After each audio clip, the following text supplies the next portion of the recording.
En ces temps où l'idée même de la démocratie est malmenée en ce moment, vraiment, pour vous, là, qu'est-ce que ça représenterait, pardon, une démocratie nouvelle? Comment elle s'exprimerait nouvellement, cette démocratie? D'abord, il faudrait que ce soit une démocratie vraiment représentative. Ça serait le premier critère. C'est ça qu'on cherche à avoir. C'est-à-dire une démocratie qui ferait en sorte que les partis qui prendraient le pouvoir ou les partis qui formeraient le gouvernement, un ou plusieurs, seraient appuyés par une majorité de la population. Un parti qui aurait 35 d'appui populaire aurait à peu près 35 des députés.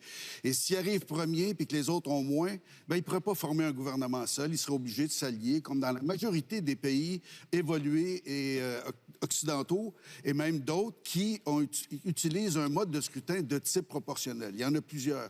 Mais l'idée de la proportion, c'est de tenir compte non seulement du vote auprès des individus, parce que de toute façon, quand les gens nous disent ça, ils ne réalisent pas que 85 des électeurs et des électrices votent d'abord pour des partis, et en plus, ils votent pour des chefs. C'est-à-dire, on est dans des campagnes présidentielles, pseudo-présidentielles, puis on vit dans la réalité d'une monarchie élective. Absolument. Alors, ce qu'on pourrait changer, c'est ça. C'est d'abord avoir un Parlement représentatif, créer une nouvelle culture politique où, finalement, des partis devraient collaborer plus pour former des gouvernements de coalition et devoir faire des compromis.